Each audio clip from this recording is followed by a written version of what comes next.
ഇപ്പോൾ ഈ പൊതുവിൽ ഈ ശാസ്ത്ര ഗവേഷണ രംഗത്തേക്ക് വരണം താല്പര്യപ്പെടുന്ന കുട്ടികൾ പ്രിഫർ ചെയ്യുന്ന കുറച്ച് സ്ഥാപനങ്ങളുണ്ടല്ലോ. ഇപ്പോൾ IISc ബാംഗ്ലൂർ, അതുപോലെ ഐസറുകൾ, അതുപോലെ ഒന്നാണ് നൈസർ. അപ്പോൾ ഈ രംഗത്തേക്ക് താല്പര്യമുള്ളവരും ഒരുപക്ഷെ അതിനെ പറ്റി അറിയാത്തവർക്കുമൊക്കെ ഇപ്പം നമ്മളുടെ ഈ ഒരു സംഭാഷണം ഉപകാരപ്പെടുന്നതാണ് പ്രതീക്ഷിക്കുന്നത്. ഇപ്പോൾ പൊതുവിൽ ഈ നൈസറിൽ ഇപ്പം ചേർന്ന് പഠിച്ചുകൊണ്ടിരിക്കുകയാണല്ലോ. അപ്പോൾ ആ നിലയ്ക്ക് എങ്ങനെയാണ് നമ്മുടെ കുട്ടികൾക്ക് ഇവിടുത്തെ പഠന അന്തരീക്ഷത്തെക്കുറിച്ച് അവർക്ക് ഒരുപക്ഷെ അറിയാൻ ആഗ്രഹം ഉണ്ടാവും. എങ്ങനെയാണ് നൈസറിൽ ഒരു പഠന അന്തരീക്ഷം, എങ്ങനെയാണ് ആദ്യ വർഷം, രണ്ടാം വർഷം, എങ്ങനെയാണ് ഇപ്പോൾ മൂന്നാം വർഷത്തേക്ക് കടക്കുകയാണ് നിരഞ്ജൻ, എങ്ങനെയാണ് ആ പഠനത്തിൻ്റെ രീതി, പാറ്റേൺ ഒക്കെ പോകുന്നതെന്നൊന്ന് പറയാമോ?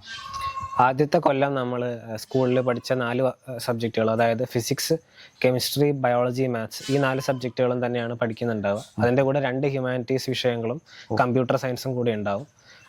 കമ്പ്യൂട്ടർ സയൻസ് അടക്കം 4 ലാബുകളും 4 ലാബ് കോഴ്സുകളും നമുക്കൊരു സെമസ്റ്ററിൽ കാണും. ഇങ്ങനെ നമ്മൾ 2 സെമസ്റ്റർ പോകും. ഇതിൽ നിന്ന് നമ്മുടെ പ്രിഫറൻസ് അനുസരിച്ച് സെക്കൻഡ് ഇയറിൽ നമുക്ക് ഇഷ്ടമുള്ള മേജർ ചൂസ് ചെയ്യാൻ സാധിക്കും. ഈ മേജർ വിഷയത്തിലായിരിക്കും പിന്നെയുള്ള നമ്മുടെ 4 കൊല്ലം പഠനം ഉണ്ടായിരിക്കുക. അത് കഴിഞ്ഞ് അതിൽ ലാസ്റ്റ് 2 കൊല്ലം, അതായത് MSc ഇയറുകളിൽ നമ്മളൊരു നൈസറിൽ തന്നെയുള്ള ഒരു റിസർച്ച് ലബോറട്ടറിയിൽ ചേർന്നിട്ട് അവിടെ ഒരു MSc പ്രോജക്റ്റ് അണ്ടർടേക്ക് ചെയ്യും. നമ്മുടെ തീസിസ് ആയിരിക്കും നമ്മുടെ ഫൈനൽ ഇയറിൽ നമ്മൾ സബ്മിറ്റ് ചെയ്യേണ്ടിയിരിക്കുന്നത്. ഇപ്പം നിരഞ്ജൻ എടുത്തിരിക്കുന്ന മേജർ സബ്ജക്റ്റ് ഏതാ? എൻ്റെ മേജർ സബ്ജക്റ്റ് കെമിസ്ട്രിയാണ്. കെമിസ്ട്രിയാണ്.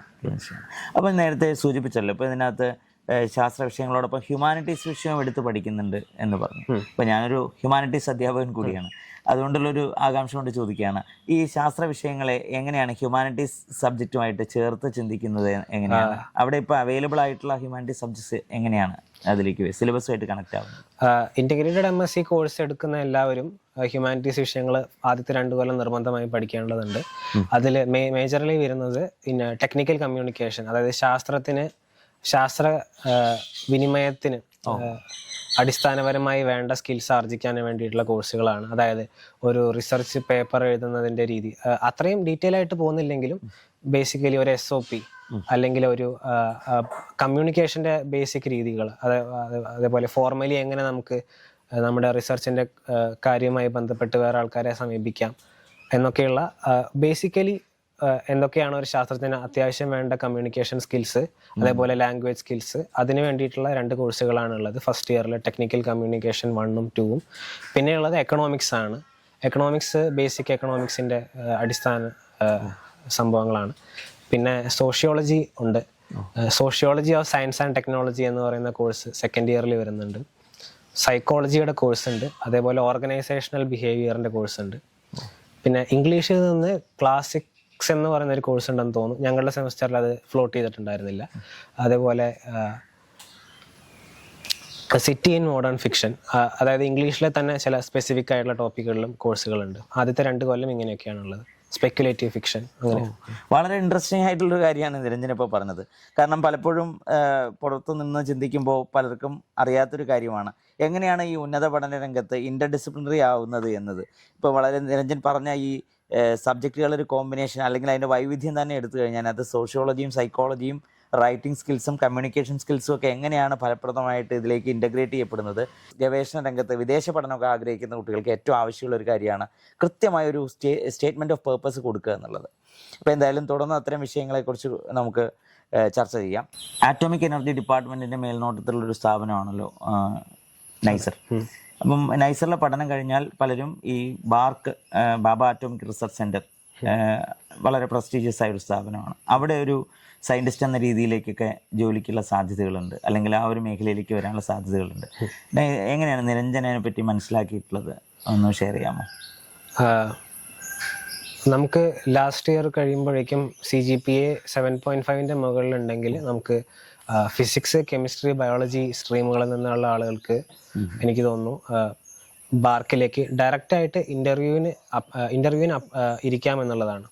പരീക്ഷ എന്നുള്ളൊരു ഹേർഡിൽ കടക്കാതെ തന്നെ ഇൻ്റർവ്യൂവിന് ഡയറക്റ്റായിട്ട് പോയി കൊടുക്കാമെന്നുള്ളതാണ് നൈസറിലെ സ്റ്റുഡൻസിന് കിട്ടുന്ന ഒരു ബെനിഫിറ്റ്. ബാക്കി എല്ലാ രീതിയിലും നൈസറിലെ സ്റ്റുഡൻസും പുറത്തുനിന്ന് അപ്ലൈ ചെയ്യുന്നവരും ഇൻ്റർവ്യൂ സ്റ്റേജിൽ തുല്യരാണ്. അത്യാവശ്യം കോമ്പറ്റീറ്റീവായ ഒരു പ്രോസ്പെക്റ്റ് തന്നെയാണ് അതെന്നാണ് ഞാൻ കേട്ടിട്ടുള്ളത്. ഇപ്പോൾ എപ്പോഴും ഉയർന്ന ഗവേഷണ പഠന സാധ്യതയുള്ള മേഖല തന്നെയാണ് ന്യൂക്ലിയർ ഗവേഷണ രംഗം, പ്രത്യേകിച്ച് ന്യൂക്ലിയർ മെഡിസിൻ പോലെയുള്ള ഗവേഷണ രംഗങ്ങളൊക്കെ വളരെയേറെ മുന്നോട്ട് വന്നുകൊണ്ടിരിക്കുന്നു. അപ്പോൾ നിലയ്ക്ക് കെമിസ്ട്രിയിലൊക്കെ താല്പര്യമുള്ളവർക്ക്, കെമിസ്ട്രിയിലും ഫിസിക്സിലും ബയോളജിയിലും താല്പര്യമുള്ളവർക്ക് വാർക്ക് പോലെയുള്ള സ്ഥാപനത്തിലേക്ക് കടന്നു വരാനും നൈസറിലെ പഠനം സഹായിക്കും എന്നും നമുക്ക് മനസ്സിലാക്കാം. വേറൊരു സാധ്യത എന്ന് പറയുന്നത് MSc തലത്തിൽ, അതായത് CMRP എന്ന് പറയുന്ന ഒരു ഡിപ്പാർട്ട്മെന്റ് നൈസറിലുണ്ട്, centre for medical and radiation physics. അതായത് MSc അത് ആ ഡിപ്പാർട്ട്മെന്റിൽ ഒരു MSc ചെയ്യുകയാണെങ്കിൽ എനിക്ക് തോന്നുന്നു മെഡിക്കൽ ഫീൽഡിലും അതേപോലെ ഫിസിക്സുമായി ബന്ധപ്പെട്ട റേഡിയോളജിയുമായി ബന്ധപ്പെട്ട ജോലി സാധ്യതകൾ ആ ഫീൽഡിലുണ്ട്. CMRP എന്ന് പറയുന്ന ഡിപ്പാർട്ട്മെന്റ് നൈസറിലെ ബാക്കി കാര്യങ്ങളൊക്കെ ഹാൻഡിൽ ചെയ്യുന്ന ഫാക്കൽറ്റി തന്നെയാണ് CMRP ഹാൻഡിൽ ചെയ്യുന്നത്. ഇൻ്റഗ്രേറ്റഡ് MSc പോലെ തന്നെ നൈസറിലെ ശ്രദ്ധേയമായ മറ്റൊരു കോഴ്സാണ് 2 വർഷം MSc CMRP ഡിപ്പാർട്ട്മെൻറ്റ് അണ്ടറിലുള്ളത്. അതും ഒരു പുതിയ വിവരമാണ്. എന്തായാലും ഇത്തരത്തിലുള്ള ഒരു ഗവേഷണ പഠന സ്ഥാപനത്തിലെത്തുമ്പോൾ കുറേ കൂടി സ്പെസിഫിക്കായ, ഒരുപക്ഷെ ലോകത്തെ ഏറ്റവും കൂടുതൽ ഒരു കരിയർ എന്ന രീതിയിൽ ചിന്തിക്കുകയാണെങ്കിൽ ഏറ്റവും വളർച്ചാ സാധ്യതയുള്ള ഒട്ടേറെ ഗവേഷണ മേഖലയിലേക്ക് കടന്നു പോകാൻ നൈസർ നമ്മളെ സഹായിക്കുന്നു എന്ന് വേണം മനസ്സിലാക്കാൻ.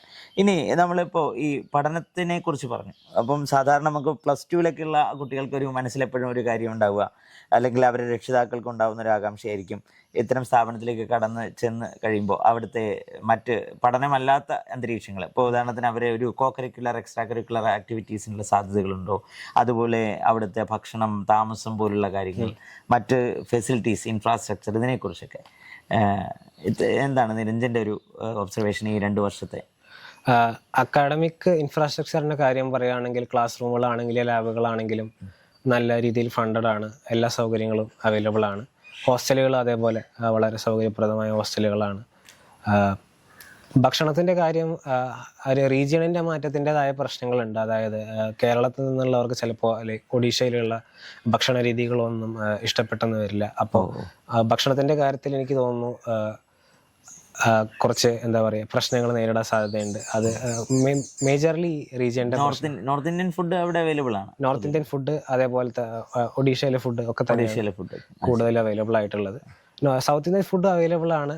എന്നിരുന്നാലും എനിക്ക് തോന്നുന്നു നമ്മൾ നാട്ടിൽ പ്രതീക്ഷിക്കുന്ന ഒരു രീതിയിൽ ഭക്ഷണം പിന്നെ നമുക്ക് എങ്ങനെയാ മൊത്തത്തിൽ ഒരു കൊല്ലം നമ്മളെ ഇന്റഗ്രേറ്റഡ് MScയിലേക്ക് 240 ആണോ സീറ്റുകൾ മൊത്തം? എൻ്റെ ഓർമ്മ ശരിയാണെങ്കിൽ 220 സീറ്റുകൾ. അപ്പോൾ ഇതിലെ നിരഞ്ജന്റെ ആ ഒരു ബാച്ച് എടുക്കുകയാണെങ്കിൽ എങ്ങനെ പൊതുവെ മലയാളി വിദ്യാർത്ഥികളുടെ ഒരു പ്രസൻസ് ഒക്കെ എങ്ങനെയുണ്ട്? മലയാളി വിദ്യാർത്ഥികൾ അത്യാവശ്യം നല്ല രീതിയിൽ റെപ്രസെന്റഡ് ആണ്. ഒരു ഞങ്ങളുടെ ബാച്ചിൽ തന്നെ ഒരു 10-15 പേരോളം ഉണ്ട്. അപ്പൊ എന്തായാലും ഒരു പാൻ ഇന്ത്യൻ കൾച്ചർ അവിടെ ഉണ്ടാവും എന്നുള്ള. തീർച്ചയായിട്ടും. അതുമായി ബന്ധപ്പെട്ട് എങ്ങനെ കൾച്ചറൽ ഫെസ്റ്റുകൾ, മറ്റൊന്ന് എക്സ്ട്രാ കരിക്കുലർ ആക്ടിവിറ്റീസ് ഒക്കെ എങ്ങനെയാ പൊതുവെ അന്തരീക്ഷം? കൾച്ചറൽ ഫെസ്റ്റ് ഞങ്ങളൊരു ഇന്റർ കോളേജ് കൾച്ചറൽ ഫെസ്റ്റ് കഴിഞ്ഞ കൊല്ലം അത് ഫണ്ടിങ്ങിന്റെ ഇഷ്യൂ കാരണം നടത്താൻ സാധിച്ചില്ല. പക്ഷെ അതിന് മുമ്പത്തെ കൊല്ലം നല്ല രീതിക്ക് തന്നെ നടത്തിയിരുന്നു. തുഷ എന്ന് പറയുന്ന ഇന്റർ കൾച്ചറൽ ഫെസ്റ്റും അതേപോലെ കഴിഞ്ഞ കൊല്ലം ഒരു ഇൻട്രാ കോളേജ് ആയിട്ട് ഉമംഗ് എന്ന് പറയുന്ന ഫെസ്റ്റും ഞങ്ങൾ നടത്തിയിരുന്നു.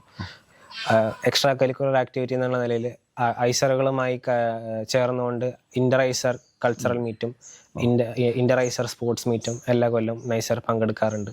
അതുപോലെ മറ്റേതെങ്കിലും സ്ഥാപനങ്ങൾ അവിടേക്ക് കടന്നു വരാറുണ്ടോ? അതായത് വിദേശ സ്ഥാപനങ്ങളോ യൂണിവേഴ്സിറ്റികളോ അവിടുത്തെ അധ്യാപകരോ ഒക്കെ നിങ്ങളുമായിട്ട് ഇന്ററാക്ട് ചെയ്യുന്ന അവസരങ്ങൾ? പല കഴിഞ്ഞ കൊല്ലം എനിക്ക് തോന്നുന്നു ഒരു യൂറോപ്യൻ മോളിക്കുലർ ബയോളജി അസോസിയേഷൻ്റെ ഒരു നാഷണൽ ലെവലിലുള്ള കോൺഫറൻസ് നൈസറിലും ഐസർ ഭോപ്പാലിലും ആയിട്ടാണ് നടത്തിയത്. അപ്പോൾ പല രാജ്യങ്ങളിൽ നിന്നുള്ള സയൻറ്റിസ്റ്റുകളും വന്നിട്ട് ടോക്കുകളും മറ്റും നൽകിയിരുന്നു. അതുപോലെ തന്നെ സേണിൽ നിന്ന്, അതായത് യൂറോപ്പിലുള്ള സേൺ ലബോറട്ടറിയിൽ നിന്ന് ഹിഗ്സ് ബോസോണൊക്കെ കണ്ടുപിടിച്ച അതുമായിട്ട് ആക്റ്റീവ് കൊളാബറേഷൻസ് ഉള്ള ലാബുകൾ നൈസറിലുണ്ട്. ഇവിടെ ശ്രദ്ധിക്കേണ്ട കാര്യം, എന്തുകൊണ്ടാണ് ദേശീയ പഠന ഗവേഷണ സ്ഥാപനങ്ങൾ തിരഞ്ഞെടുക്കണമെന്ന് കുട്ടികളോട് പലപ്പോഴും പറയാറുള്ളതെന്ന് ചോദിച്ചു കഴിഞ്ഞാൽ അത് നമുക്ക് തരുന്ന എക്സ്പോഷർ വളരെ വലുതാണ്. ഒരു ഇൻ്റർനാഷണൽ ലെവലിലുള്ള ഒരു അത്തരത്തിലുള്ള ഒരു കൊളാബറേഷൻ പലപ്പോഴും ഇത്തരം സ്ഥാപനങ്ങൾക്ക് ഉണ്ടാവും. അക്കാഡമിക് ആയിട്ടുള്ള കൊളാബറേഷൻസ് ഉണ്ടാവും, ടെക്നിക്കൽ കൊളാബറേഷൻസ് ഉണ്ടാവും. അതുവഴി കുട്ടികൾക്ക് ഒരു അന്താരാഷ്ട്ര നിലവാരത്തിലുള്ള വിദ്യാഭ്യാസം കിട്ടാനും തുടർന്ന് അവർക്ക് ലോകത്തിൻ്റെ ഏത് ഭാഗങ്ങളിൽ ചെന്ന് ജോലി ചെയ്യാനോ ഗവേഷണം നടത്താനോ ഒക്കെ സാധ്യത തുറക്കുന്നു എന്നുള്ളതാണ് ഇത്തരത്തിലുള്ള സ്ഥാപനങ്ങളുടെ ഏറ്റവും വലിയ ഒരു സാധ്യത.